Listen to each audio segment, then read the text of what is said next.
राजनाथ जी, पहले तो आपका बहुत बहुत धन्यवाद नेटवर्क 18 को ये एक्सक्लूसिव इंटरव्यू देने के लिए। आप हमारे माध्यम से आपको देश भर में 20 चैनलों के द्वारा देखा जाएगा। हम लोग 15 भाषा में आपको देश भर में जो है उपस्थित हैं। मेरा पहला सवाल, आप मैनिफेस्टो कमेटी के चेयरमैन भी हैं, तो मैंने कहा पहला एक लार्जर क्वेश्चन से शुरू करते हैं। पिछले अगर मोदी सरकार की उपलब्धियां देखी जाए तो आप लोगों ने बहुत काम किए।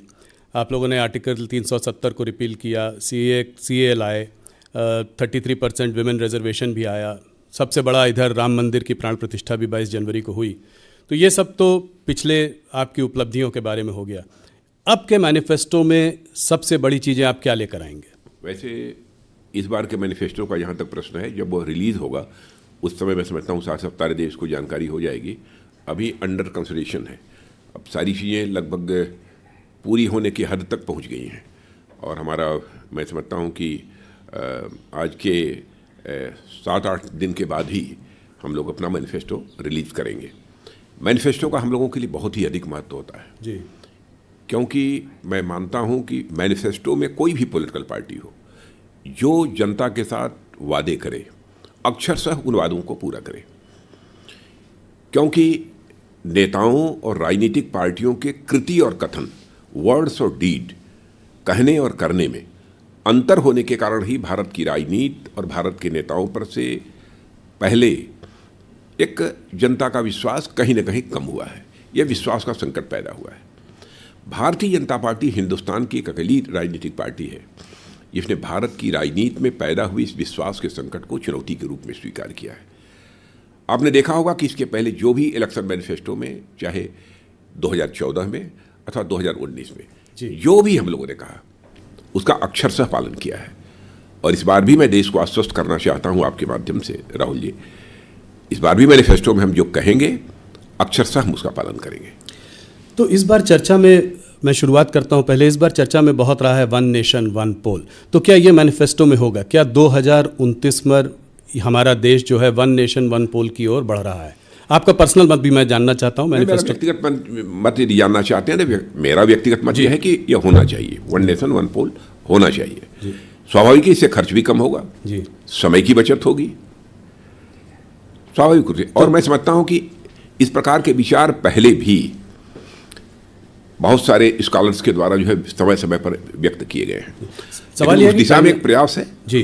टाइमलाइन क्या है? 2029 में हो पाएगा? हम लोग सुन रहे थे कि शायद जो है जो चुनाव जो है 2027-28 के बाद होंगे, वो उनको एक्सटेंशन मिल जाएगा। उसके पहले वाले जो हैं वो दोबारा होंगे, पर फिर से दोबारा 2029 में सब साथ होगा। समय के बारे में तो मैं नहीं कहना चाहूँगा, लेकिन व्यक्तिगत यदि मेरी इच्छा यदि आप पूछें तो मैं चाहूँगा कि जल्द से जल्द, जब भी हमारी तैयारी पूरी हो जाती है, हमें वन नेशन वन इलेक्शन का यह सिलसिला प्रारंभ करना चाहिए। और जहाँ तक आपने मैनिफेस्टो की बात पूछी, तो इलेक्शन मैनिफेस्टो में क्या आएगा क्या नहीं आएगा इसके बारे में इस समय नहीं बतला पाऊंगा, क्योंकि एक सामान्यतः ये परंपरा रही है कि इलेक्शन मैनिफेस्टो जब तैयार हो रहा होता है तो उसमें क्या क्या मुद्दे हैं इसको हम पब्लिक नहीं करते हैं। जी। जब उसकी वो रिलीज होता है मैनिफेस्टो, उस समय देश को जानकारी होती है इसकी। यूनिफॉर्म सिविल कोड के बारे में तो आप बहुत पहले से कह रहे हैं, आप लोगों ने इस बार उत्तराखंड में उसको लागू भी किया है। तो क्या कहते, अगले थर्ड टर्म में अगर मोदी जी का थर्ड टर्म आता है तो क्या यूनिफॉर्म सिविल कोड को नेशनल रोल आउट करेंगे? नेशनली आप लोग रोल आउट करेंगे? अब क्या करेंगे, इलेक्शन मैनिफेस्टो आने दीजिए, मैंने पहले ही कहा जी। मैं कोई नहीं, मैं आपसे मैनिफेस्टो से हटकर आपका हमारा कमिटमेंट है, हम चाहते हैं कि यूनिफॉर्म सिविल कोड लागू होना चाहिए, पहले से हमारी मान्यता यही है। तो इसका मतलब जैसे कि ऑपोजिशन वाले कहते हैं, लेकिन बहुत सारे जो है विरोध पक्ष के लोग अनावश्यक इसको एक जाति, पंथ अथवा धर्म के आधार पर इस प्रश्न को उछालने की कोशिश करते हैं जी। कहते हैं कि क्या मुसलमानों को शरिया और हदीस के हिसाब से जीने का कोई हक नहीं है? नहीं, सब अपने अपने हिसाब से जो जिए। यूनिफॉर्म सिविल कोड आने से मैं समझता हूँ किसी को कोई आपत्ति नहीं होनी चाहिए, और किसी की जो फेथ है, किसी का जो विश्वास है, उस पर किसी अथवा जिसके जो ट्रेडिशंस हैं उस पर कोई इससे चोट नहीं पहुंचने वाली है जी। CAA पहली बार आप जब होम मिनिस्टर थे तब आया था, पारित भी हो गया था, उसके बाद फिर वापस जो है दोबारा आप लोग लाए, और इस बार जब CAA की बात कर रहे हैं, जब रूल्स नोटिफाई हुए हैं, तो पहली बार बहुत इसका देश वेश में काफ़ी खिलाफ लोग इसके प्रदर्शन भी हुए थे। इस बार इतना कुछ हुआ नहीं, तो क्या आपको लगता है लोगों की अब ये समझ में आ रहा है ये इसको आप लोग अब आगे बढ़ा पाएंगे? देखिए, मैं समझता हूँ कि सबसे बड़ा संकट यदि विपक्ष के पास है तो सबसे बड़ा संकट है उनके पास मुद्दों का अकाल है जी। और उनके पास ऐसे एजेंडा आइटम्स नहीं हैं ताकि जनता को विश्वास दिला सकें, भरोसा दिला सकें कि हमारी सरकार बनेगी तो हम ये करेंगे।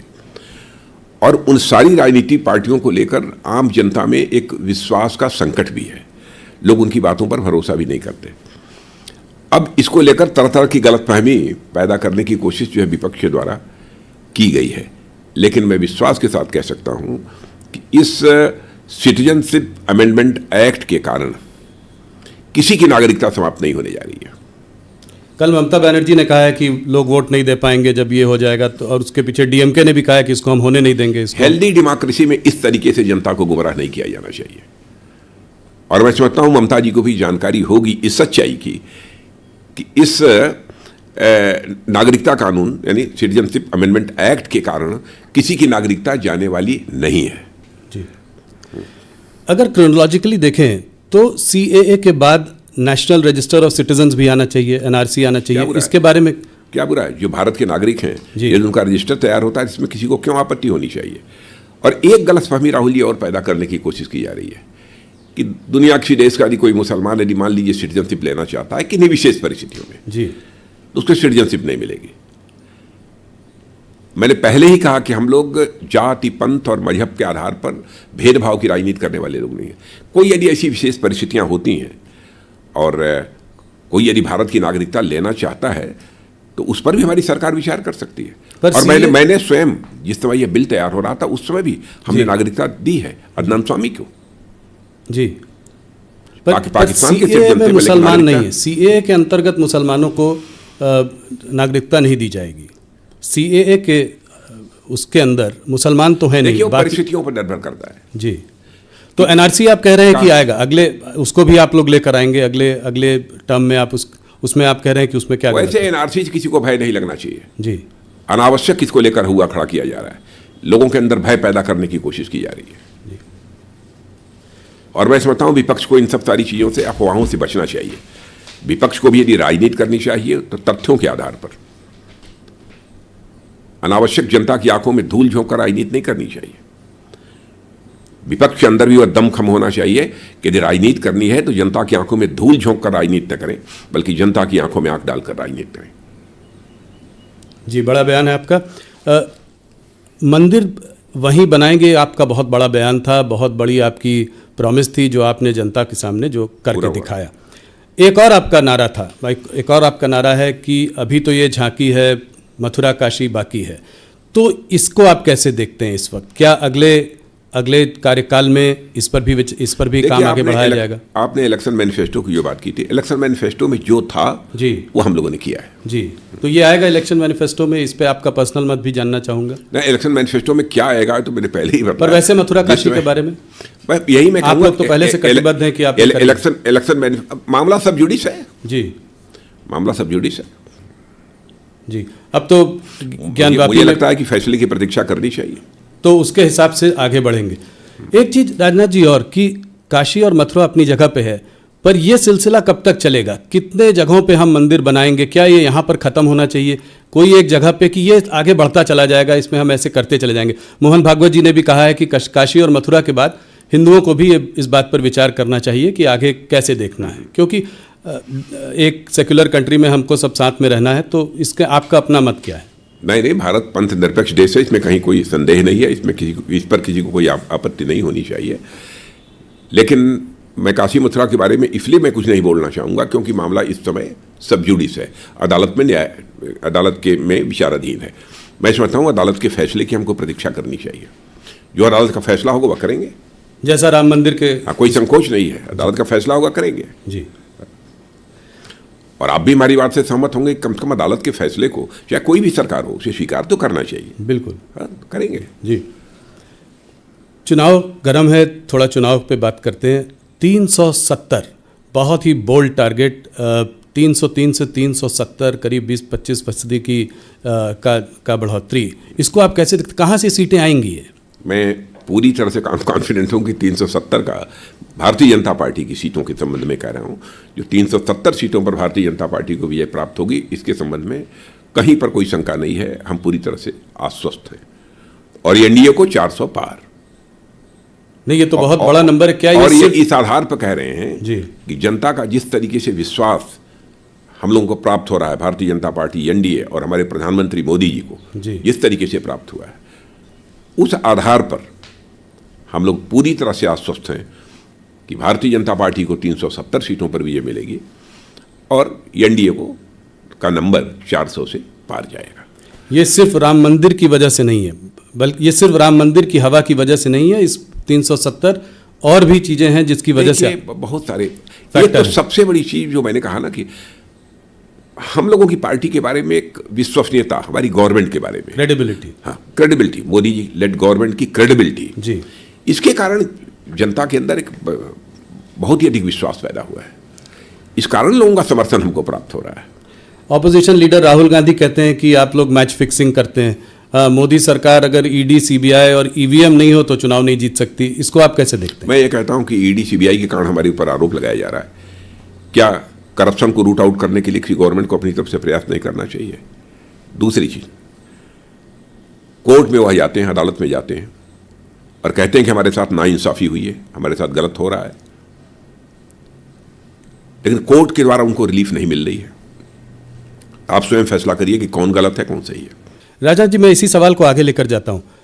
ईडी और सीबीआई पर विशेष इंटेलिजेंस एजेंसीज का जो इस्तेमाल हो रहा है, ऑपोजिशन कह रही है, वो सिर्फ ऑपोजिशन लीडर्स को हैरेस करने के लिए हो रहा है। वो कहते हैं कि ज़्यादातर इसमें ऑपोजिशन लीडर्स को ही हैरेस किया जाता है, यहाँ तक कि 2 मुख्यमंत्रियों को भी आपने जेल के सलाखों के पीछे भेज दिया है। अपोजिशन का यह आरोप पूरी तरह से तथ्यों से परे है, पूरी तरह से निराधार है। एजेंसी अपना काम कर रही हैं, करप्शन को हम रूट आउट करना चाहते हैं, न रूट आउट हो तो कम से कम मिनिमाइज तो हम करने चाहते हैं, हमारा यही एफर्ट है। और उसके लिए एजेंसी यदि अपना काम कर रही हैं और लगता है विपक्ष को एजेंसी गलत काम कर रही हैं, गलत तरीके से लोगों को फंसाया जा रहा है, तो उसको लेकर वह कोर्ट भी जा रहे हैं। तो कोर्ट से उनको जो रिलीफ मिलनी चाहिए वो क्यों नहीं रिलीफ मिल रही है? क्या आप ये कह देंगे कि कोर्ट के ऊपर हम लोगों ने अपना प्रभाव जमा रखा है? इस तरीके से बेबुनियाद निराधार आरोप लगाने की कोशिश नहीं करनी चाहिए। अपने गिरेबान में झांक कर विपक्ष देखे क्यों ऐसा हो रहा है। लोग कह रहे हैं कि वैसे तो ऑपोजिशन साथ में एकजुट होकर सामने नहीं आ पा रहा था, इस मुद्दे को लेकर सब आपस में साथ में आ गए। अभी एक बड़ी भारी रैली भी की। क्या रैली हुई? तो ये भारत जोड़ो जो है, ये ऑपोजिशन जोड़ो या आपने करवा दिया है? नहीं, वो भी तो नहीं जुड़ रहे हैं। अभी भी आपको लगता है कि नहीं जुड़ पा रहे हैं? इसका चुनाव पर क्या असर पड़ेगा? आपको लगता है कि ये पार्टियां, हम लोग भी चाहते हैं स्वस्थ लोकतांत्रिक व्यवस्था में एक सकारात्मक सोच का एक प्रभावी प्रतिपक्ष होना चाहिए, लेकिन ये प्रतिपक्ष अपनी भूमिका निभा ही नहीं पा रहा है। जो प्रभावी भूमिका इनकी होनी चाहिए उसे नहीं कर पा रहे हैं। इसके लिए वे जिम्मेदार हैं। इसके लिए रिस्पॉन्सिबिलिटी हमारे ऊपर नहीं फिक्स की जानी चाहिए। ये मुख्यमंत्रियों की अरेस्ट को लेकर, केजरीवाल जी की अरेस्ट को लेकर यूनाइटेड नेशंस ने भी कहा है कि देश में चुनाव फ्री और फेयर होने चाहिए। हमारे देश में चुनाव फ्री और फेयर, इस पे आपकी क्या? नहीं, यूनाइटेड नेशन कौन होता है हमारे बारे में कहने वाला फ्री एंड फेयर होने चाहिए? क्या इसके पहले फ्री एंड फेयर इलेक्शंस नहीं हुए थे? 2019 में नहीं हुए थे? 2014 में नहीं हुए थे? मैं तो कहता हूं उसके पहले भी फ्री एंड फेयर इलेक्शन हुए थे। ये कहां से बात आ गई? अच्छा, मान लिया कि एजेंसी ने गलत गिरफ्तार किया, चीफ मिनिस्टर को, डिप्टी चीफ मिनिस्टर, किसी को गिरफ्तार किया, तो कोर्ट के द्वारा राहत क्यों नहीं मिल पा रही है? कोर्ट के द्वारा उनकी क्यों नहीं जमानत होती है? कोर्ट के द्वारा क्यों नहीं रिहा कर दिए जाते हैं? जी, काफ़ी सारे नेता जो हैं काफ़ी समय से जेल के पीछे हैं, मगर संजय सिंह को अभी जो है, मैं राहुल जी 6 महीने के बाद, राहुल जी आप ये बताइए जी, हम लोगों को क्या करना चाहिए जेल में? क्या करें इसके लिए? हमारी सरकार को क्या करना चाहिए? जो भी उनके ऊपर आरोप लगे हैं, हम कहने के सारे आरोप बेबुनियाद हैं, निराधार हैं। हम एजेंसीज के ऊपर प्रेशर बिल्डअप करें? क्या करना चाहिए हमको? वो कह रहे हैं कि टाइमिंग कुछ इलेक्शन के पहले ज़्यादा जो है कार्यवाही हो रही है ऑपोजिशन लीडर्स के, इतनी जल्दी क्या थी? थोड़े दिन इलेक्शन तक रुक सकते थे। आपको जानकारी होगी, दिल्ली के मामले में लगभग वर्षों पहले से ही इसकी जांच चल रही है जी, और उसके परिणाम स्वरूप यह सब सारी चीज़ें हो रही हैं। और फिर से मैं अपनी बात को दोहराना चाहता हूँ, यदि एजेंसी ने गलत किया है, सरकार का कोई लेना देना नहीं, एजेंसी ने भी गलत किया है तो लोगों को कोर्ट से रिलीफ मिलनी चाहिए जी। यदि गलत आरोप चस्पा किए होंगे एजेंसी ने तो उन्हें राहत मिलनी चाहिए, लेकिन राहत भी नहीं मिल रही है अदालत। ज़्यादातर नेताओं को नहीं मिली है। संजय सिंह को राहत मिली है 6 महीने के बाद, ईडी ने अपना केस विड्रॉ कर लिया। क्या लगता है आपको इससे कुछ ऑपोजिशन को बूस्ट मिलेगा? सब एकजुट होकर फिर हल्ला करेंगे? हमारे पास इतना समय नहीं है कि हम इन सब चीज़ों का आकलन करेंगे, कितना उनको इसको बूस्ट मिलेगा, कितनी ताकत मिलेगी। इस समय एक सकारात्मक सोच के आधार पर हम अपने एनडीए को पूरी तरह से मजबूत बना रहे हैं और उसके आधार पर हम अपने लक्ष्य को हासिल करना चाहते हैं। राजनाथ जी, एक सवाल इसी से जुड़ा हुआ और ऑपोजिशन का मानना यह है, कहना यह है कि जो लीडर्स जो है पहले कांग्रेस में थे या कोई और पार्टी में थे, जब वो दल बदल कर बीजेपी में आ गए, ऐसे लीडर्स के खिलाफ जो है केसेस ड्रॉप कर दिए। इनफैक्ट अभी एक न्यूज़पेपर ने एक बड़ी रिपोर्ट भी छापी थी, उन्होंने कहा 25 लोगों ने जिन्होंने बीजेपी को ज्वाइन किया, उसमें से 23 लोगों के या तो केस को ठंडे बस्ते में डाल दिया है और या 2 लोगों के तो खिलाफ केस को ड्रॉप भी कर दिया। आप जानते हैं मैं किन लीडर्स की बात कर रहा हूं। कोई इंक्वायरी चलती रहती है तो उसमें बहुत सारे ऐसे भी मामले होते हैं जिनमें कि उसमें जिसको क्या करने क्लोजर रिपोर्ट जी, वो लगाने की आवश्यकता कभी पड़ती है, एजेंसीज को ही पड़ती है। यदि उनके पास पूरे प्रमाण यदि उपलब्ध नहीं हो पाते हैं तो कुछ केसों में किया होगा। पर आप ये कह रहे हैं कि जो बड़े लीडर्स जो आपके साथ आए हैं, अगर जरूरत पड़ेगी तो उनके अगेंस्ट केस खुले रहेंगे, ये चलते रहेंगे? एजेंसीज को जो अपना काम करना है एजेंसीज करती रहेंगी। वो इंडिपेंडेंट, बिल्कुल इंडिपेंडेंट है, उनके ऊपर हम लोगों का कोई दबाव नहीं है। सरकार का कोई दबाव नहीं? कोई दबाव नहीं और ना हम दबाव डालेंगे जी। अब राहुल गांधी और ऑपोजिशन वाइट वॉशिंग की बात करते रहते हैं कि ये सब जब जैसे ही दल बदल के बीजेपी के पास वापस जाते हैं तो केस ड्रॉप हो जाते हैं। देखिए, राहुल गांधी को सच्चाई को भी समझना चाहिए। उनकी भी सरकारें पहले रही हैं इस आज़ाद भारत में। शायद ही ऐसी कोई सरकार रही हो जिस सरकार के ऊपर, कांग्रेस की सरकार के ऊपर भ्रष्टाचार के आरोप न लगे हों। कांग्रेस अथवा यूपीए जी, जिस पर भ्रष्टाचार के आरोप न लगे हों। सरकारें तो ऐसी भी रही हैं जिसमें कि मंत्रियों पर लगे भ्रष्टाचार के आरोपों के कारण लोगों मंत्रियों को जेल की हवा खानी पड़ी है। लेकिन 10 वर्षों का समय गुजर गया हमारी सरकार को काम करते हुए मोदी जी के नेतृत्व में। यही विपक्ष एक भी आरोप हमारी सरकार के ऊपर नहीं लगा पाया जी। तो उनकी सरकारों में हमारी सरकारों में सबसे बड़ा अंतर यह है। राजनाथ जी, एक दूसरा गर्म मुद्दा इस चुनावों के पहले वो है इलेक्टोरल बॉन्ड्स का मुद्दा, जिसको कि सुप्रीम कोर्ट ने अनकॉन्स्टिट्यूशनल बताया। तो आपका मैं पर्सनल मत जानना चाहता हूं कि आप लोगों ने जब ये इंट्रोड्यूस किया था तो क्या सोचकर किया था? इससे क्या ब्लैक मनी जो है वापस सर्कुलेशन में ज़्यादा आएगा? और आने वाले समय पर आप लोगों की सरकार की जब 3rd टर्म आएगा तो क्या प्रतिक्रिया रहेगी? कुछ इस पर आप एक्शन लेंगे? राहुल जी, यदि कोई किसी पार्टी को चुनाव देता है, इसकी जानकारी भी हो जाती है तो क्या आपत्ति है? यह बुरी बात है? नहीं, जब आप लोग लाए थे तो ये था कि डोनर का नाम बाहर नहीं आएगा। आज डोनर के नाम बाहर आ गए। डोनर के नाम बाहर आ गए जी। तो नहीं, कैश जनरेशन ज़्यादा होगा, अब लोग जो है कैश देंगे। अब देखिए, भविष्य बतलाएगा कि हम लोगों ने जो ये स्कीम लागू की थी, बांड की स्कीम, वो कितनी सही थी, ये समय बतलाएगा।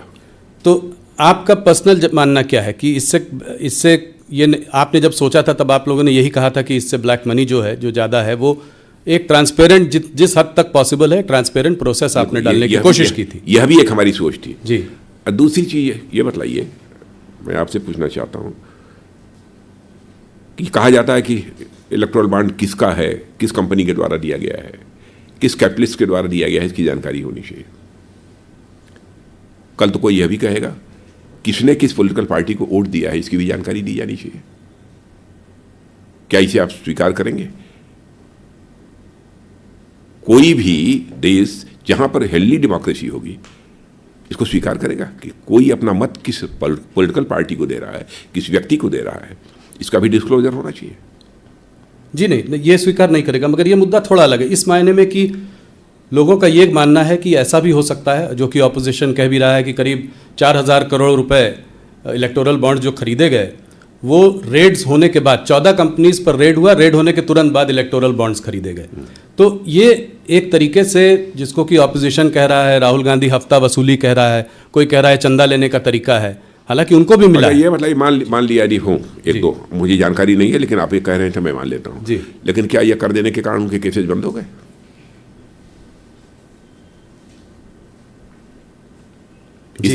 इस सवाल का भी जवाब देना चाहिए विपक्ष को। तो आप कह रहे हैं कि वो केसेस चलते रहेंगे, उसका कनेक्शन नहीं है? हाँ, बहुत सारे ऐसे मामले होते जिनके ऊपर चार्जेज रहते हैं जी, तरह तरह के चार्जेज रहते हैं, बहुत सारी कंपनीज हैं, लेकिन चुनाव के दौरान वो डोनेट करती हैं। तो जो डोनेट पहले भी किया है जी, जो डोनेट कर रहे हैं, अगर उनके अगेंस्ट केसेस हैं तो ऐसा नहीं है कि वो ड्रॉप होंगे। वो कोई सवाल ही नहीं। हाँ, वो एजेंसी अपना जो काम है काम करती रहेंगी। पर कनेक्शन है इस पर कि कनेक्शन है कि रेड्स होती हैं, उसके बाद चंदा आता है, उसके बाद इलेक्टोरल बॉन्ड आते हैं, जिसको ऑपरेशन चंदा बोलते हैं। इस दृष्टि से उसे नहीं देखा जाना चाहिए, इसका उससे कोई कनेक्शन नहीं है जी। इससे हटकर दूसरे मुद्दों पे आते हैं। भारतीय जनता पार्टी हरदम कहती है, आप लोग कहते हैं कि आप पार्टी विद द डिफरेंस हैं, आप अलग हैं। जैसा आपने भी कहा, आपकी कृति और कथन में जो है, जो आप कहते हैं वो आप करते हैं, क्रेडिबिलिटी। इसके बावजूद देखा यह जा रहा है कि आपने तमाम नेताओं को दूसरी पार्टी से अपनी पार्टी में शामिल किया है, उनको अट्रैक्ट किया है।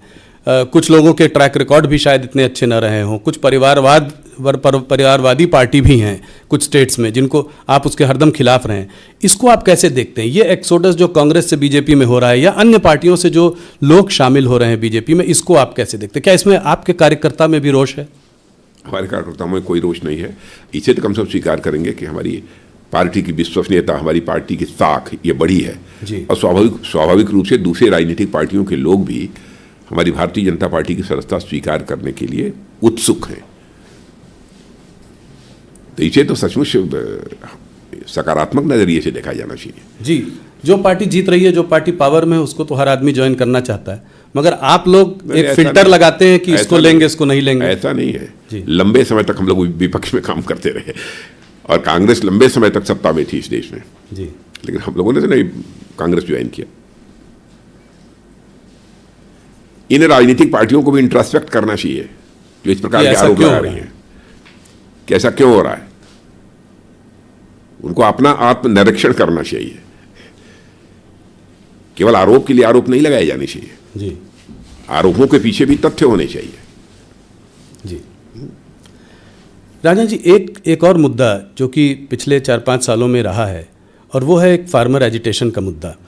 पहले आप फार्मर के लिए एक नया कानून लेकर आए, फिर आपने उस कानून को विड्रॉ किया। अभी हाल फिलहाल फिर प्रदर्शन हो रहे हैं, फार्मर एजिटेशन हो रहा है।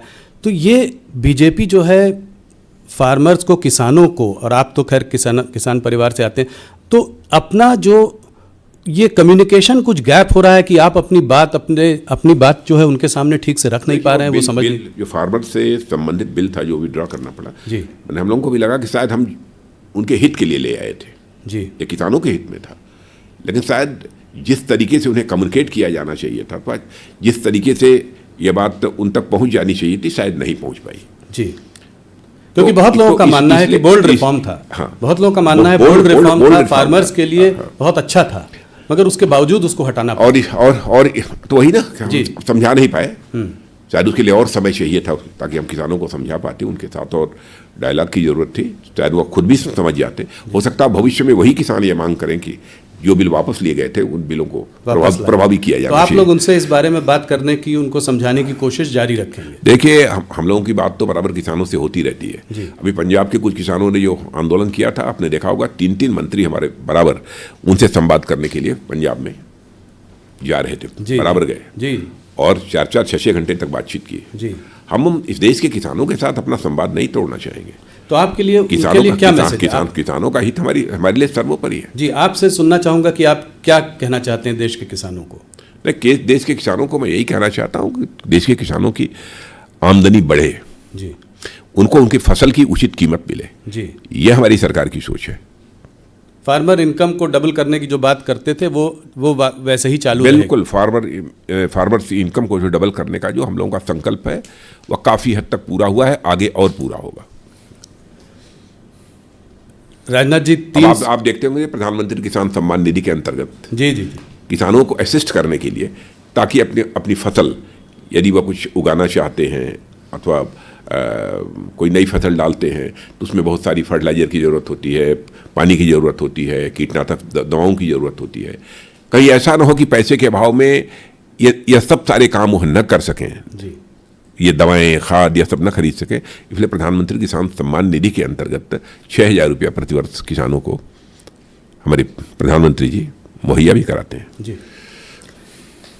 370 का बोल्ड टारगेट है आपके सामने। इस बार आप लोगों को बड़ी उम्मीद है कि साउथ इंडिया से जो है वहाँ से आपके पास काफ़ी सीटें आएंगी। तो पिछली बार लगभग 130 सीटों में आपके पास कुछ 29 सीटें थी, उसमें से 25 कर्नाटका से आई थी, 4 तेलंगाना से। इस बार आप इसको कैसे बदलते देख रहे हैं, कहाँ से और सीटें आएंगी? नहीं, कर्नाटक का तो मान लीजिए 28 के 28 सीटों पर भारतीय 28 से 28। अभी कुछ ही महीनों पहले आप बुरी तरीके से चुनाव हारे हैं वहाँ पे विधानसभा। मैं कह रहा हूँ विधानसभा के चुनाव, लोकसभा के चुनाव की बात छोड़िए जी। बहुत सारे ऐसे ऐसे राज्य हैं जहाँ पर कि विधानसभा के चुनाव में कांग्रेस को कामयाबी हासिल हुई थी, लेकिन भारतीय जनता पार्टी ने पिछले चुनाव में वहाँ पर लोकसभा के चुनाव में स्वीप किया। कर्नाटका में आप 28 से 28 तो दे रहे हैं, मगर अंदर इंट्रा पार्टी आपकी काफ़ी लड़ाई झगड़ा मन मुटाव चल रहा है। उसके बावजूद आप कह रहे हैं कि सारी सीटें आप लेकर आएंगे। वहीं पर कोई लड़ाई झगड़े नहीं है, और इस बार तो जेडीएस के साथ समझौता भी है जी। हमारी ताकत पहले से भी कर्नाटक में बढ़ी है। तो 28 में 28। तमिलनाडु, केरला, यहाँ पे अकाउंट खुलेगा आपका? अकाउंट ही नहीं खुलेगा, बल्कि अच्छे खासी संख्या में हम सीटों पर विजय भी प्राप्त करेंगे। कहाँ? तमिलनाडु में? तमिलनाडु में करेंगे इस बार। और रिजल्ट आने के बाद फिर राहुल जी मिलेंगे हम लोग नहीं, जरूर मिलेंगे। पर कितनी सीटें देते हैं आप यहाँ पे तमिलनाडु में, खास करके कितनी सीटें? नंबर ऑफ सीट्स के बारे में तो मैं नहीं कहूँगा जी, लेकिन ठीक ठाक मिलेगी। जहाँ बिल्कुल हमको शून्य मिलती थी पहले, इस बार तमिलनाडु में हमको विजय प्राप्त होगी। क्योंकि एग्जैक्टली ये बताना कि इतने सीटों पर हमको विजय प्राप्त होगी। केरला में भी अकाउंट खुलेगा? हाँ, बिल्कुल खुलेगा। इस बार कोई ऐसी स्टेट नहीं होगी जी जहाँ पर कि हमारा अकाउंट न खुले, और अकाउंट खुलने की बात तो दूर, हम अच्छी खासी सीटों पर विजय भी प्राप्त कर सकते हैं। तो 130 में से बड़ी पिक्चर, अगर बिग पिक्चर देखें तो 130 में से आपको कितने सीटों की बढ़ोतरी दिख रही है साउथ से? देखिए, नंबर ऑफ सीट्स के बारे में तो मैं नहीं कहूँगा, अच्छी खासी सीटों पर विजय प्राप्त होगी, ताकि हम अपना टारगेट, हमारा जो 370 का है जी, उस 370 के टारगेट को हम अचीव कर सकें, और एनडीए के 400 पार का जो हमारा टारगेट है, हम उस टारगेट को अचीव कर सकें। चलिए नॉर्थ की ओर चलते हैं। पर जिससे पहले कि मैं स्टेट्स पर आऊँ, आप खुद लखनऊ से लड़ रहे हैं, जिससे पहले कि मैं स्टेट्स पर आऊँ उससे पहले एक मुद्दा और वो है अभी इधर हाल में मुख्तार अंसारी की मौत का मुद्दा। उनकी फैमिली कह रही है कि उनको जो है पॉइजन किया गया, उनको जहर देकर मार दिया गया। इस पर आपका क्या मत है, आप क्या कहना चाहेंगे? इस संबंध में मैं समझता हूँ मजिस्ट्रियल इंक्वायरी बैठी थी, उसकी रिपोर्ट आ जाएगी, स्थिति साफ हो जाएगी। पर आप क्या मानते हैं कि ऐसा हो सकता? आप ये किसी भी सूरत में संभव नहीं हो सकता, पूरी तरह से बेबुनियाद निराधार आरोप है। हम लोगों ने एक चीज़ और देखी, इसके पहले अतीक अहमद और उसके भाई अशरफ माफिया डॉन्स थे ये लोग, इनको जो है सरेआम कैमरा के सामने कुछ 3 लोगों ने आकर मार दिया। ऑपोजिशन का कहना है कि ये सब चीज़ें ये दिखाती हैं कि ये स्टेट स्पॉन्सर्ड किलिंग्स हैं। ये सब तो गैंग्स आपस में लड़ते ही रहते हैं, आप तो वैसे भी देखते हैं जी।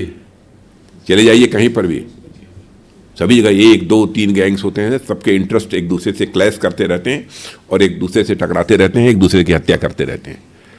तो इसको आप स्टेट स्पॉन्सर्ड या कोई इनकाउंटर किलिंग वगैरह का कोई बढ़ावा नहीं मिल रहा है? नहीं, स्टेट स्पॉन्सर्ड तो हो ही नहीं सकता, इसकी कल्पना भी नहीं की जा सकती जी। तो यूपी में इस तरह की चीज आप नहीं देख रहे हैं, आप देख रहे हैं कि वहाँ नहीं। इसका कोई चुनाव पे असर पड़ेगा? यूपी में कह सकता हूँ, यूपी के मुख्यमंत्री श्री योगी आदित्यनाथ जी बखूबी वहाँ की सरकार को चला रहे हैं, और उत्तर प्रदेश में जिस प्रकार की चुस्त दुरुस्त कानून व्यवस्था इस समय है, इसके पहले कभी नहीं रही है। और इन सब चीज़ों से चुनाव पर पोलराइजेशन वगैरह, इसका कोई असर आएगा? पोलराइजेशन की पॉलिटिक्स हम लोग करते ही नहीं है। हम लोग तो इंसाफ और इंसानियत की राजनीति करते हैं, जस्टिस एंड ह्यूमैनिटी, ये हमारी राजनीति का आधार है। उत्तर प्रदेश की क्योंकि बात हो रही है तो वहाँ पे आपका जानना चाहूँगा, क्या आप 2014 का रिकॉर्ड तोड़ेंगे? 71 बीजेपी, 73 एनडीए। नहीं, इस बार 80 आउट ऑफ 80। 80 out of 80? और क्या? इसका मतलब अमेठी, रायबरेली, अमेठी में तो पहले हारे, रायबरेली, कन्नौज, आजमगढ़, मैनपुरी, सब जगह जीतेंगे। अब देखिए, रायबरेली से कौन चुनाव लड़ता था अभी तक? हाँ, अभी तक सोनिया गांधी लड़ती थी। हाँ, तो सोनिया जी तो राज्यसभा में आ गई जी, क्यों आई? तो आप कह रहे हैं कि रायबरेली में अकलेबंदी इशारा काफी होता है, मैं समझता हूँ। रॉबर्ट वाड्रा कह रहे हैं वो अमेठी से चुनाव लड़ेंगे, उन्होंने अपनी इच्छा व्यक्त की है। जाए अमेठी लड़े, कोई भी लड़ेगा, भारतीय जनता पार्टी से शिकस्त उसको खानी पड़ेगी। तो रॉबर्ट वाड्रा क्योंकि वहाँ पर हमारी कैंडिडेट स्मृति ईरानी ने बहुत ही अच्छा काम किया है, और उनका परफॉर्मेंस अपने संसदीय क्षेत्र में भी अच्छा रहा है और हाउस में भी अच्छा रहा है और एक मंत्री के रूप में भी बहुत ही अच्छा परफॉर्मेंस रहा है। पर आप लोग परिवारवाद की बात करते आए हैं, अब रॉबर्ट वाड्रा का भी आ जाना पॉलिटिक्स में, या कम से कम अपनी इच्छा उन्होंने व्यक्त की, इसको आप कैसे देखते हैं? क्या कहना चाहेंगे आप? नहीं, वो करना चाहते हैं, आना चाहते हैं, आए, हम इस पर क्यों विचार करें? ये हमारे विचार का कहाँ तक विषय है? हमको अनावश्यक जो है उनके गिरेबान में झांक कर देखने की कोई जरूरत नहीं है। ये तो उनका फैसला है, कांग्रेस का, हम लोगों को फैसला नहीं करना है। इस बार आप लोगों ने एक और मुद्दा उठाया है इलेक्शन के जस्ट पहले, वो है कच्छातीवू का मुद्दा, कि ये जो है एक टापू था, एक जो कांग्रेस की सरकारों ने जो है श्रीलंका को दे दिया। श्रीलंका ने अभी बयान जारी किया है कि ये तो 50 साल पुरानी बात है, आज इसको क्यों उठाया जा रहा है? ये तो 50 साल पहले सेटल हो चुकी है। लेकिन स्वीकार तो किया ना कि 50 साल पुरानी बात है, लेकिन ये हुई थी, इसमें सच्चाई है जी। पर इसको इस चुनाव के पहले उठाने का क्या, नहीं, पहले उठा सकते थे? अरे भाई सही बात, सच्ची बात, यदि कभी आ जाए, चुनाव के समय आ जाए तो चुनाव के पहले आ जाए, उस पर क्यों आपत्ति होनी चाहिए? क्या कोई इसे नकार सकता है कि हमारे प्रधानमंत्री ने जो ये बात कही है कच्छातीवू के बारे में वो गलत है, निराधार है? कोई आरोप लगा सकता है? स्वीकार तो सब कर रहे हैं ना कि हाँ हुआ जी। आज नहीं हुआ, 50 साल पहले हुआ, लेकिन हुआ। ऑपोजिशन का कहना है कि इस तरह की चीज़ों को बार बार उठाना, कोई मुद्दों को पकड़ना, असली मुद्दों से जनता को भटकाना है। हाँ, जहाँ असली प्रॉब्लम है, जैसे कि चाइना जो कि कह रहा है कि अरुणाचल प्रदेश हमारा अभिन्न अंग है, उसने अपने जो है 30 नाम भी दे दिए हैं अरुणाचल प्रदेश के अंदर। हाँ, तो इसके बारे में क्या कहेंगे आप? देखिए, विपक्ष को अपने गिरबान में झांकना चाहिए, उन्हें हमारी चिंता नहीं करनी चाहिए। हमको क्या करना है क्या नहीं करना है, जो करना चाहिए, जो उचित है, वही हम लोग कर रहे हैं। पर चाइना पर खास करके जो चाइना की मिलिट्री ने पहले बोला, अभी भी जो है उनके बयान बराबर आ रहे हैं, इन बयानों को आप कैसे देखते हैं कि अरुणाचल प्रदेश के बारे में जो बयान खास करके आ रहे हैं, उस पर मैं आपसे सीधा सवाल दो टूक शब्दों में, अरुणाचल भारत का था, भारत का है और भारत का रहेगा, और उसके लिए हमें जो भी करना पड़े हम करेंगे। बिल्कुल जी। तो इस पे कोई सॉफ्ट पेडलिंग और ये इशू प्रश्न ही नहीं खड़ा होता जी। राजा जी, चाइना से थोड़ा पाकिस्तान की ओर मुड़ते हैं।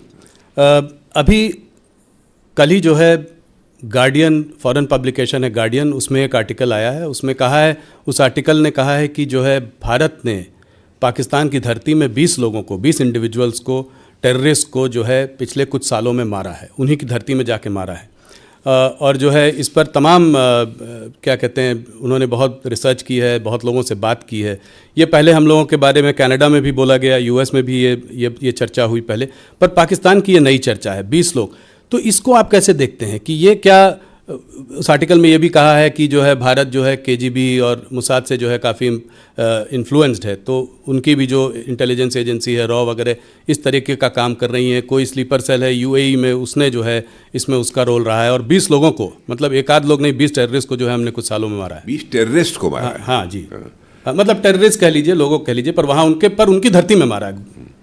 कोई भी टेररिस्ट हमारे पड़ोसी देश से यदि भारत को डिस्टर्ब करने की कोशिश करेगा जी, यहां पर यदि आतंकवादी हरकतें करेगा तो उसका मुंह तोड़ जवाब देंगे। यदि वो भगकर पाकिस्तान में जाएगा तो पाकिस्तान में घुस कर मारेंगे। तो ये बात आप मतलब कह रहे हैं, जो प्रधानमंत्री भी कह रहे हैं कि अब वो भारत नहीं रहा जो कि बगल में खड़े होकर तमाशा देखता रहेगा, घर में घुस कर मारेगा। बिल्कुल, प्रधानमंत्री जी ने जो कहा है बिल्कुल सच कहा है, और यह ताकत है भारत की, और पाकिस्तान भी इसे समझने लगा है। वैसे भारत बराबर अपने पड़ोसी देशों के साथ अच्छे रिश्ते बनाकर रखना चाहता है, चाहे कोई भी हमारा पड़ोसी देश है। और आज देखा होगा आपने, पास्ट हिस्ट्री उठाकर देखिए कि आज तक न तो हमने दुनिया के किसी देश पर कभी आक्रमण किया है, अथवा आक्रमण की कोई पहल की हो, कभी नहीं किया, और न तो दुनिया के किसी देश की 1 इंच जमीन पर हम लोगों ने कभी कब्जा करने की कोशिश की है। यह भारत का चरित्र रहा है जी। लेकिन भारत को बार बार कोई आंख दिखाएगा, भारत में आकर आतंकवादी गतिविधियों को बढ़ावा कर देने की कोशिश करेगा, तो उसकी खैर नहीं है। नहीं, बहुत बहुत बड़ा स्टेटमेंट है। पाकिस्तान ऑक्यूपाइड कश्मीर पीओके के बारे में भी आपने अक्सर बातें की है, इसका कोई टाइम फ्रेम है? इसको हम लोग कैसे, वहाँ के हिंदू मुसलमान आप लोग कहते हैं कि भारत के ही लोग हैं, तो इसका टाइम फ्रेम क्या है? उसको हम कैसे इस मामले को रिजॉल्व करेंगे? वैसे पाक अधिकृत कश्मीर का जहाँ तक प्रश्न है, वो पहले भी भारत का था, आज ही है और कल भी रहेगा। ठीक है, इस समय कुछ हैं परिस्थितियाँ ऐसी, लेकिन आप आश्वस्त रहिए, पीओके के लोग ही ये मांग करेंगे। और कि हम भारत के साथ जाना चाहते हैं। ये प्रायोरिटी रहेगी थर्ड टर्म में सरकार की थर्ड टर्म में ये प्रायोरिटी मैंने कहा ना, पाक अधिकृत कश्मीर की जनता ही ये मांग करेगी कि हमको मर्ज किया जाए जी भारत के साथ। हम भारत से बिल्कुल अलग नहीं रह सकते। और आपने देखा होगा 1-2 प्रदर्शन वहां पर हुए थे जी, और भारत के कश्मीर के साथ वो लोग मिलना चाहते हैं। देख रहे हैं कि तेजी के साथ धारा 370 समाप्त होने के बाद कश्मीर में स्थिति सामान्य हुई है और विकास की गति भी तेज हुई है। कश्मीर क्योंकि आपने अभी बात कही, तो क्या वहाँ पे आफ्सा हटाएंगे आप? आफ्सा को हटाएंगे आप? अब लगभग वो समय आ गया है हाँ, कि हटाया जा सकता है, लेकिन अब तो गृह मंत्रालय को इस संबंध में फैसला करना पड़ेगा सारी रिपोर्ट आ जाने के बाद। अमित शाह जी ने अभी कहा है कि जो है उसको हटाने की एक वो हो सकती है। वही मैंने कहा ना, परिस्थितियाँ ऐसी बन गई हैं कि आफ्सा हटाया जा सकता है, लेकिन इस संबंध में जो भी निर्णय करना होगा वो गृह मंत्रालय करेगा। थोड़ी सी बात आपके मंत्रालय की भी कर लें। चुनाव का माहौल है तो इस तरह की बातें रह जाती हैं। डिफेंस एक्सपोर्ट्स 20,000 करोड़ से ज़्यादा, ये कैसे हासिल कर पाए आप? आगे का क्या प्लान है? बस दृढ़ इच्छा शक्ति, स्ट्रांग विल पावर, और हमारे प्रधानमंत्री का विजन और उनकी दृढ़ इच्छा शक्ति। उन्होंने कहा हर मामले में भारत आत्मनिर्भर बनना चाहिए। यदि हर मामले में भारत को आत्मनिर्भर बनना है तो उसे रक्षा के मामलों में भी भारत को आत्मनिर्भर बनना चाहिए। एक उनका यह संकल्प था और उसी संकल्प के आधार पर हम लोगों ने अपने कदम आगे बढ़ाए और आज 20,000 करोड़ से अधिक का, लगभग 21,000 करोड़ रुपए का हमारा एक्सपोर्ट का टारगेट ये पहुंच गया है। और आप देखिएगा आगामी कुछ ही महीनों के अंतर्गत ये और अधिक आगे बढ़ने वाला है। 2014 में जब हम लोग आए थे उस समय रक्षा उपकरणों का जो एक्सपोर्ट होता था वो बामुश्किल 900 करोड़ या कुछ ऐसे ही था, आसपास था 900 करोड़। अब आप समझिए इतने ही समय में हम लोग 900 करोड़ से बढ़कर एक्सपोर्ट को 21,000 करोड़ रुपए तक ले गए। और हम लोग की बराबर कोशिश यही रहती है कि अब रक्षा उपकरण भी, चाहे टैंक हो, तोप हो, गोले हो, मिसाइल हो, एमिनिशंस हो, अब भारत में बनने चाहिए और भारतीयों के हाथों से बनने चाहिए। यहाँ तक कि इंजन भी, फाइटर प्लेन के इंजन भी, उसके लिए भी समझौता हम लोगों ने कर लिया है।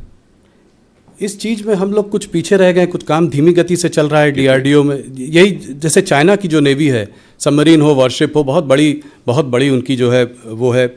हमारे पास सिर्फ 16 ऑपरेशनल सबमरीन्स हैं। कुछ डीआरडीओ इस चीज़ में आने वाले समय में गति बढ़ेगी इसकी। तो अपना काम कर ही रहा है। 5th जनरेशन फाइटर एयरक्राफ्ट वगैरह पे बिल्कुल ये सब सारा काम चल रहा है, तेजी के साथ काम चल रहा है।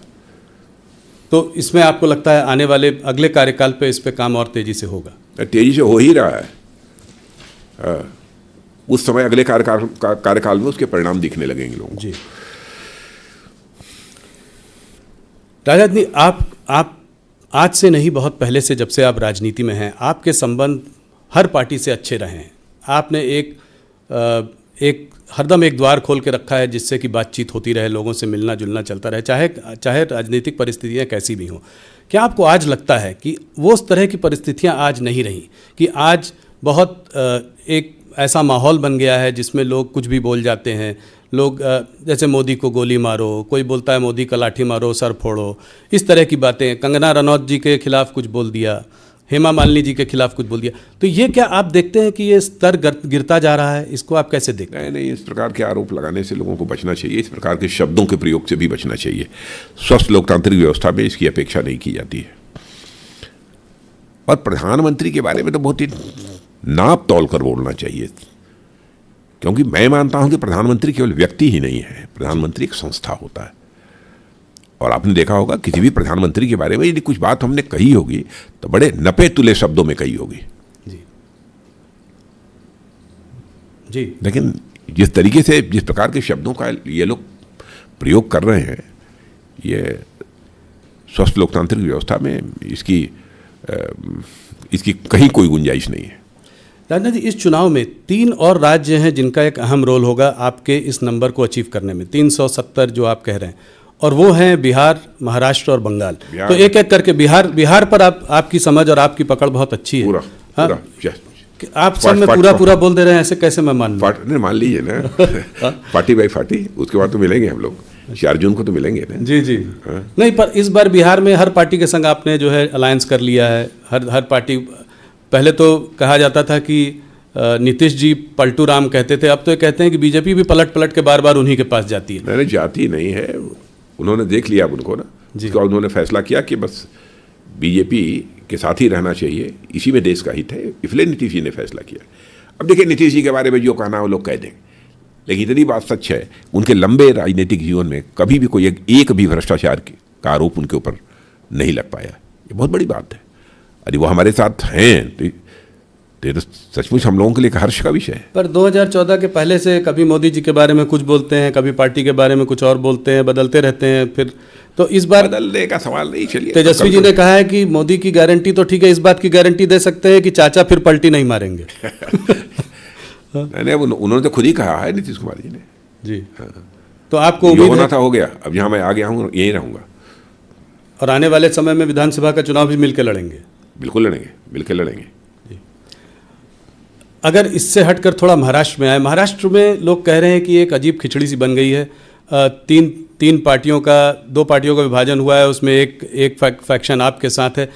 तो इसमें 48 सीटों, पिछली बार आपके पास 41 सीटें थी। भारतीय जनता पार्टी अगर अपने अलग लड़ती तो भी अच्छा प्रदर्शन करती। तो हर बार आपको इतनी जोड़ तोड़ करने की ज़रूरत क्यों पड़ती है? कहीं कोई घबराहट की जो है यहाँ पे चुनाव में, लोकसभा के चुनाव में हमारी अच्छी परफॉर्मेंस नहीं होगी? यह प्रश्न तो उन लोगों से पूछा जाना चाहिए जिनकी पार्टियाँ टूटी हैं, चाहे वो शिवसेना हो, चाहे वो एनसीपी हो। वो लोग टूटते क्यों हैं?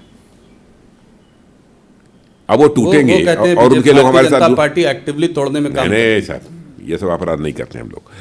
वो लोग टूटते क्यों हैं? अब टूट कर कोई हमारे साथ जुड़ना चाहता था, हम कह देंगे हम आपको स्वीकार नहीं करेंगे। अच्छा, ये देखिए, जब जो लोग वहां से आए हैं उनके ऊपर कहते, इनके ऊपर भी आरोप लगे थे पहले। तो आरोप लगे थे पहले, आज लोग कहते हैं, लेकिन जब उनकी पॉलिटिकल पार्टी में थे तो यही लोग ये कहते थे कि यह सरकार ने जानबूझकर इन्हें फंसा रखा है जी, ये पूरी तरह से निर्दोष हैं। तो उस समय का स्टेटमेंट ये है। अब भाजपा में आ गए तो स्टेटमेंट बदल गया, क्या वे दोषी हैं? अब उनके यहां जब थे तो दोषी नहीं थे, निर्दोष थे। ईडी सीबीआई ने जो भी कार्रवाई की वो गलत की। पर आप लोग का इंटरनल ये जो तीन लोगों का वो बन गया है, वो उसको आप कैसे मैनेज कर रहे हैं? अभी देखिए, वो एकनाथ खड़से जी को आप लोग वापस ले आए, जो कि बहुत दिनों तक बाहर बैठे हुए थे। अब वापस, हाँ अच्छा, चलिए, वो आ गए या आप ले आए वापस? उनको लाना पड़ा वापस, कह रहे हैं क्योंकि नॉर्थ महाराष्ट्र में थोड़ी सी सिचुएशन बीजेपी की थोड़ी खराब लग रही थी। पहली बार जब वो छोड़ कर गए थे, फडणवीस जी से लड़ के गए थे। तो ये इतना सारा विरोधाभास कैसे संभालेंगे आप? मतलब देखिए, बहुत सारे ऐसे जागरूक नेता हैं जो मानते हैं कि 2047 तक हमारा भारत या विकसित भारत बनना चाहिए। जी, स्वाभाविक है, उनके मन के अंदर भी ललक होगी कि इसमें मैं भी कंट्रीब्यूट कर सकूं, इसमें मैं भी कुछ योगदान कर सकूं, इसलिए पार्टी के साथ जुड़ते हैं। आखिरी में बंगाल की बात करते हैं। बंगाल में आपको क्या लग रहा है? पिछली बार एक अच्छा प्रदर्शन था, 18 सीटें आई थी 40 में, 18 थी। उसके बाद आप विधानसभा का चुनाव हारे, जीत का माहौल बना हुआ था, मगर सिर्फ 77 सीटें ले आए। और इस बार क्या देख रहे हैं आप? आपको क्या लग रहा है? इतनी बात तो पक्की है कि पहले से अधिक सीटों पर विजय प्राप्त होगी। कितनी अधिक? अब कोशिश हमारी यह है कि 18 का 36 कर लें, दुगनी। हाँ, कोशिश तो यही है और विश्वास भी है जी, प्रयत्न भी है और विश्वास भी है। तो पहले आप, मुझे लगता है, नेता है जिन्होंने 36 का आंकड़ा दे दिया, बहुत बड़ा आंकड़ा दिया है। हाँ, इसे डबल करना ही चाहते हैं। अमित शाह जी भी 25 से कह रहे थे ऊपर आएगी। नहीं, उन्होंने कहा होगा, लेकिन मुझे लगता है कि टारगेट हम लोगों का तो 36 का है। वहां पे आपको क्यों लगता है कि इतनी बड़ी जीत का मतलब, इतनी जीत का मतलब लोगों में आक्रोश? किस बात का आक्रोश है? वेस्ट बंगाल में सरकार नाम की कोई चीज शेष नहीं बची है। आप किसको ये बताइए कि स्थायी सरकार, पहले कम्युनिस्ट पार्टी की भी सरकार वहां थी जी, वर्षों तक स्टेबल गवर्नमेंट, स्थायी सरकार वहां पर थी जी, फिर भी जिस तेजी के साथ पश्चिमी बंगाल का विकास होना चाहिए था, वहां की बेरोजगारी का संकट, अन्य बहुत सारी समस्याएं, वहां के विकास का संकट, इस पर जो विजय प्राप्त करनी चाहिए थी वो सरकारें अस्थायी होने के बावजूद भी नहीं कर पाई। लोग इस सच्चाई को अब समझने लगे हैं कि सचमुच विकास यदि कोई राजनीतिक पार्टी कर सकती है तो भारतीय जनता पार्टी, कोई अलायंस यदि कर सकता है तो एनडीए कर सकता है। लोगों का यह विश्वास है और आज के प्रधानमंत्री मोदी जी ही कर सकते हैं, यह लोगों का विश्वास है। क्या संदेश खाली भी बड़ा फैक्टर है इसमें? संदेश खाली है बड़ा फैक्टर, लोग आहत हैं। और मैं समझता हूं संदेश खाली जैसी जिस प्रकार की दुर्भाग्यपूर्ण घटना घटित हो रही थी और बिल्कुल चुप्पी साधे हुए वहां की राज्य सरकार बैठी थी, और आपने देखा होगा कोर्ट ने भी लताड़ा है जी राज्य सरकार को। जी राजा जी, आपने हमारे बहुत सारे सवालों का जवाब दिया। एक आध मैं पर्सनल सवाल आपसे पूछना चाहता हूं। मैं अक्सर आपसे मिलता हूं, आपसे बात भी होती है। आपको क्या लगता है कि डेस्टिनी का कितना बड़ा रोल होता है किसी की भी ज़िंदगी में, किसी की भी लाइफ में? क्या आप उस पर विश्वास करते हैं? आप तो फिज़िक्स के स्टूडेंट रहे हैं। मैं तो विश्वास करता हूँ। मैं फिजिक्स का स्टूडेंट भले ही रहा हूँ, लेकिन मैं विश्वास करता हूँ डेस्टिनी का भी एक महत्व होता है, लेकिन व्यक्ति को प्रयत्न करते रहना चाहिए। और कभी असफलता यदि मिल जाती है तो उसको लेकर बेचैन नहीं होना चाहिए, व्याकुल नहीं होना चाहिए, प्रयत्न बराबर करते रहना चाहिए। आपका राजनीतिक सफ़र बहुत लंबा, जिसमें आपने बहुत सारे आपके अचीवमेंट्स भी हैं।